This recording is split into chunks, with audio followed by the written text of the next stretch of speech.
Ito ulit continuation nung naputol nating unboxing ng Spider Rover. Ito meron siyang clear lens na spare.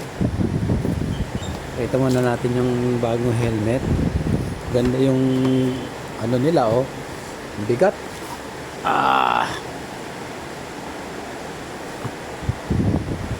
Ito na dito sa lamesa. Ito natin ng maayos.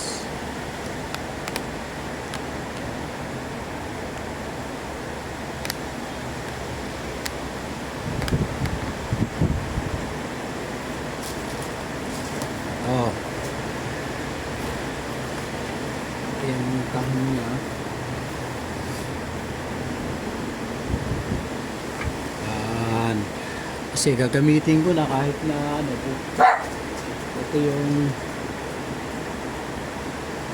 Spider Rover.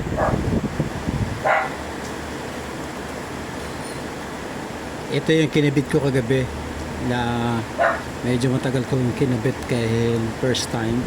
Medyo may buka nga ng konti pero ang matibay naman. Buksan natin ang ano ito. Ayan, mukhang okay naman. Ito na yung mic. Binili kong mic ay etong hindi palagay ko mas heavy duty ito kumpara doon sa pag modular kasi hindi pwedeng ikabit yung light dito tsaka yung wire pagka itataas mong ganun yung wire mo baka maputol pa, kaya dito ko ikinabit ang mic.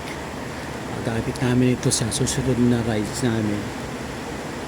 Medyo magtrabaho lang pero mukhang okay naman. Natin to. Ayan, tinesa namin to ng anak ko kagabi. Mukhang okay naman. Ayan, ibig sabihin kapag ka nag-stop na siya, nag-pair na siya doon sa Bluetooth. Pero ang gusto ko ipakita sa inyo, etong helmet na Spider. First time ko nagkaroon nitong helmet way back siguro 5-10 years ago. Spider din yun na puti. 3,000 lang bili ko noon. Ninakaw naman doon sa nagtatrabaho ko sa WNS, sa parking doon sa may malapit pa sa presinto sa Eastwood. Ninakaw yun dahil confident ako. Panggabi ko, kinlip ko lang, yun ang mali ko masyado ko nagtiwala. Inipit ko lang to, ginupit ba naman? Ginupit. Kaya salamat ako sa Panginoon dahil meron tayong bago uli na helmet.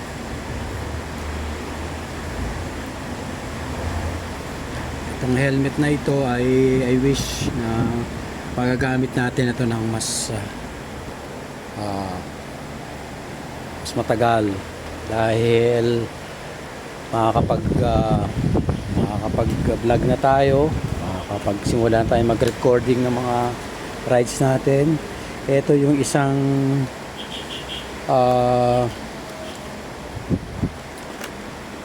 intercom, hindi ko pa kinakabit dahil kukunin pa namin yung intercom. Ito para naman dun sa wifi ko.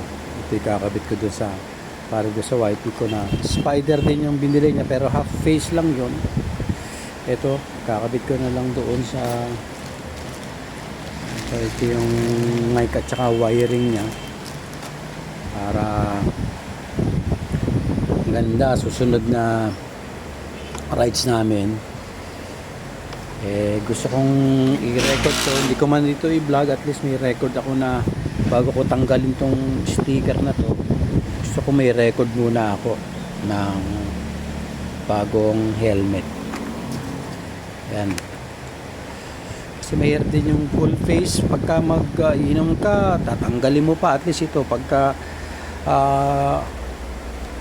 ito ang gamit mong modular, tataas mo lang to. Pag iinom ka, naiinitan ka. Ayan. Ayan. Actually, price nito ay 4,300. Ito namin nabili sa may NCBA. legit naman ito. Yan, legit yan. Yan ang barcode. Kaya susunod na vlog, saan tayo mag trip.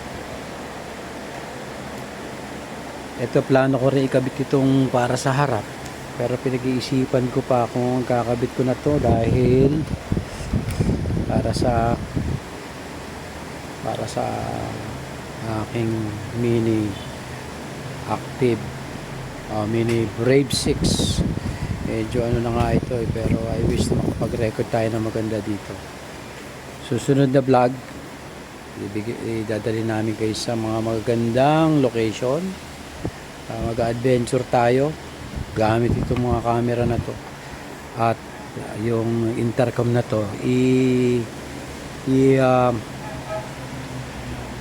papakita ko sa inyo kung anong performance itong intercom, kasi at the same time meron itong music. Pagka in-off mo sa intercom, may bluetooth siya, o bluetooth talaga ang ano nito, malaman natin ang performance niya. Ito, one more time, ito yung Spider Rover.